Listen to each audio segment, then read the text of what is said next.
মাত্র 12 গিরা কাপড় দিয়ে 36 সাইজের ব্লাউজ তৈরি করে দেখাবো।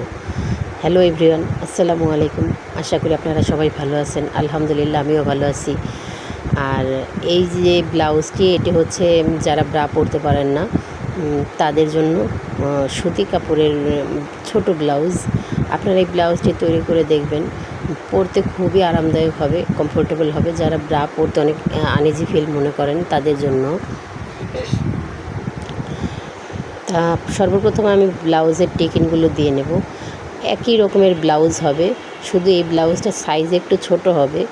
আর কাটিং ভিডিওটাও আমি আপনাদেরকে শেয়ার করব। আসলে কাটিং ভিডিও এবং সুইং ভিডিও একসাথে দিতে গেলে হয় কি, আপনারা লং ভিডিও দেখতে চান না। আর লং ভিডিও যদি না দেখেন তাহলে তো আপনারা পুরোটা বুঝবেন না।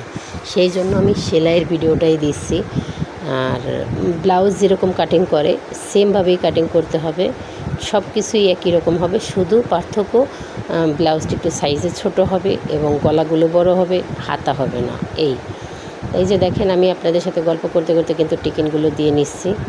আর এই টিকিনগুলো একটু নিচের যে টিকেনটা, এই টিকেনটা একটু চওড়া করে দিতে হবে, তাহলেই কিন্তু শেপটা সুন্দর হবে। এই যে দেখেন, এখন আমি পিছন পাটের সাথে সামনের পাট জয়েন করে নেব। আর আপনারা যদি এই ব্লাউজের কাটিং ভিডিও দেখতে চান অবশ্যই কমেন্ট করবেন, আমি পরবর্তী ভিডিওতে কাটিং করে দেখাবো। আমাদের শোল্ডার জয়েন করা হয়ে গেল। এখন বডির মাপ নিয়ে তারপরে সাইড জয়েন করব। এটি ব্লাউজটা আছে 36 ইঞ্চি। আর ব্লাউজের ক্ষেত্রে 36 ইঞ্চি হলে আপনি আর 1 ইঞ্চি বাড়িয়ে নিতে হবে। কেননা যখন আমরা সামনের বক্স প্লেট, বাটন প্লেট, বুতাম ঘর আর গার্ড ঘর সেলাই করব, তখন আরও হাফ ইঞ্চি করে 1 ইঞ্চি কমে যাবে। এই জন্যে আপনারা সবসময় 1 ইঞ্চি বেশি নেবেন। তা আমি 18.5-তে নিয়ে তারপরে এই যে সাইড জয়েন করে নিয়েছি। কোমরের মাপ ছিল, হিপের মাপ ছিল 29, আমি 30 নিয়েছি। নিয়ে এই যে এখন সাইড জয়েন করে নিচ্ছি।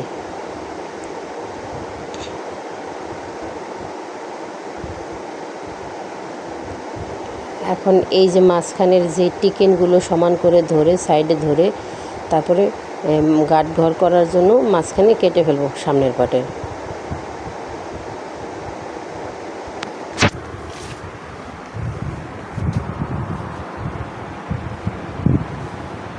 যেহেতু কাপড় খুবই কম থাকে, সেহেতু মনে করেন টুকরা টাকরা কাপড় দিয়ে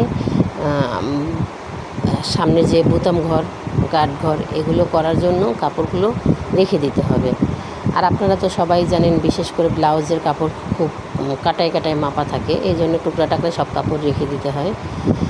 এই যে দেখেন, আমি বোতাম ঘর বানানোর জন্য বক্স প্লেটটা করে নিচ্ছি।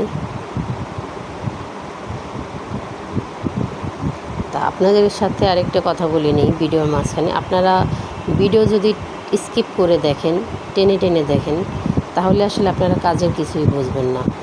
কেননা একটা কাজ শিখতে হলে A to Z সব দেখতে হয়। তা আপনারা যদি ভিডিওটা স্কিপ না করে পুরোটা দেখেন, তাহলে আপনারা বুঝতে পারবেন, কাজটা সহজ হবে। আর যারা আমার ভিডিওটা দেখেন, যদি আপনাদের কাছে অবশ্যই ভালো লাগে তাহলে আমার চ্যানেলটা সাবস্ক্রাইব করবেন। চ্যানেলটা সাবস্ক্রাইব করে পাশে থাকবেন। আপনারা ভিডিও দেখেন কিন্তু চ্যানেল সাবস্ক্রাইব করেন না, তাহলে হয় কি, আমার মন ভেঙে যায় আর ভিডিও তৈরি করতে মনে চায় না, যেহেতু চ্যানেলে সাবস্ক্রাইব বাড়ছে না, ভিউজ বাড়ছে না। আপনারা লাইক করলেই আমার ভিডিওটা আরেকজনের কাছে পৌঁছাবে। আপনাদের কাছে প্লিজ রিকোয়েস্ট করছি, আমার ভিডিও যদি ভালো লাগে তবে অবশ্যই আমার ভিডিওতে একটা লাইক দেবেন।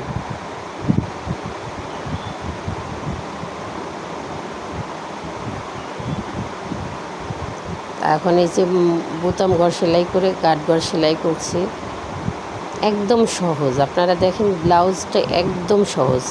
আর বিশেষ করে যারা গ্রামে থাকে তারা এই ব্লাউজগুলো বেশি পরে, ব্রাটা কমই পরে, এই ব্লাউজটাই বেশি পরে। প্রতিদিন আমার এই ব্লাউজ 2-3টা সেলাই করতেই হয়, তাহলে বুঝেন কী হারে চলে। কামিজের পাশাপাশি এই ব্লাউজ আমার প্রতিদিন 2-3টা সেলাই করতে হয়। তা আপনারাও ট্রাই করে দেখবেন অবশ্যই।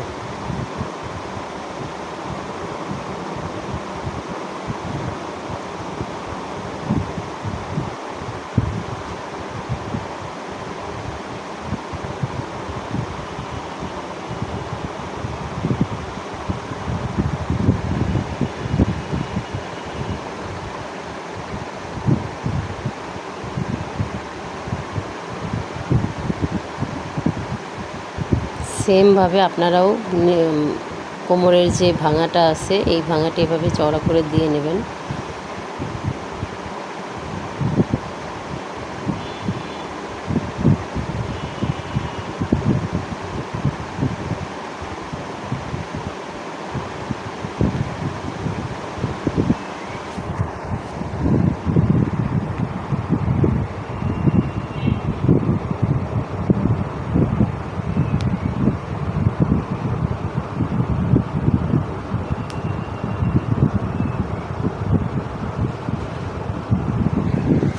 তা হাতাটা এভাবে চিকন করে ভেঙে নেবেন।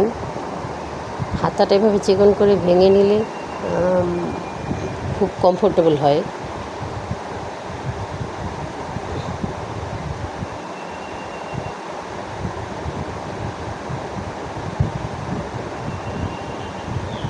এই যে দেখেন দুইটা হাতায় চিকন করে ভেঙে নিচ্ছে।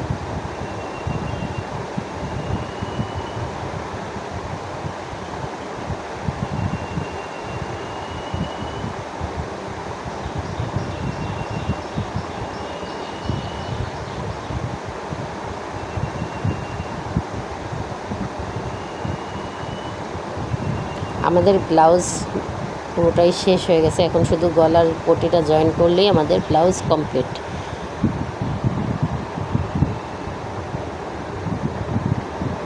তো এই যে দেখেন গলার কাপড়গুলো কাটিং করে রেখেছিলাম, এখন এগুলো জয়েন করে নিয়ে তারপর রোলিং করতে হবে।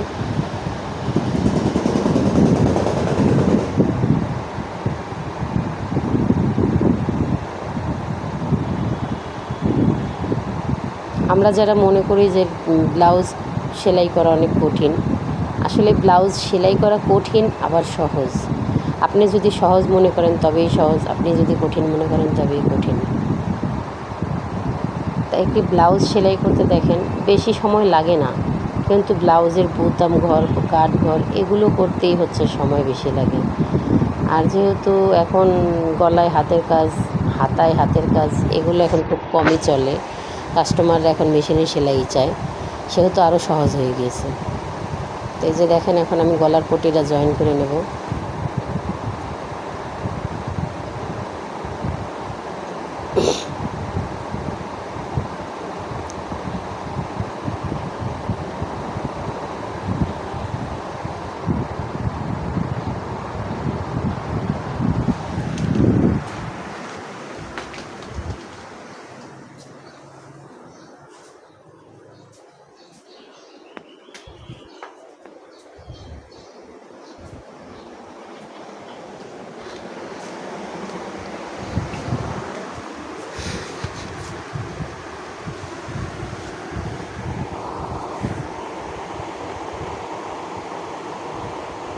এই যে দেখেন খুব সুন্দর করে আমি গলার পটিটা জয়েন করে নিয়েছি। এখন শেপের জায়গাগুলো অল্প অল্প করে কাটিং করে নিতে হবে।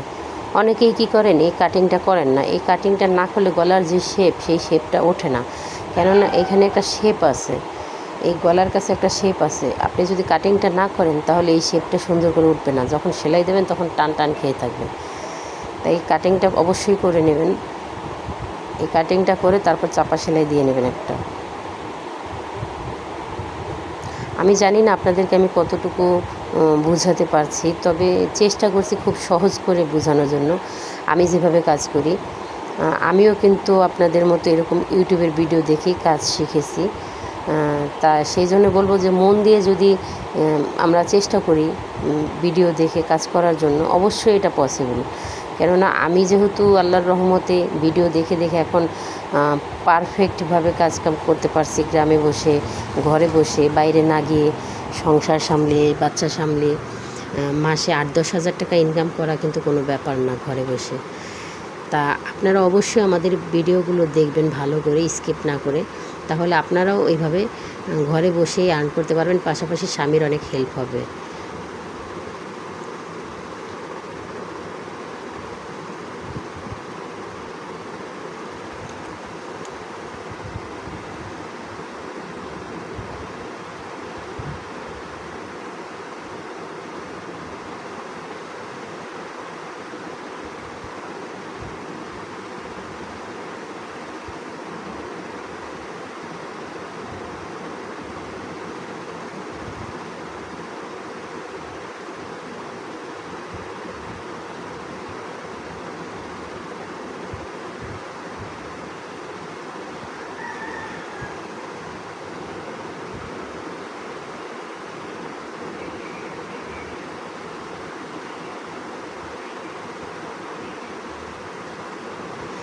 তা দেখতে দেখতে আমার ব্লাউজটি কমপ্লিট হয়ে গেল। আপনারা যারা আমার পুরো ভিডিওটা দেখেছেন আপনাদেরকে অসংখ্য ধন্যবাদ এবং চ্যানেলটা সাবস্ক্রাইব করবেন। খোদা হাফেজ।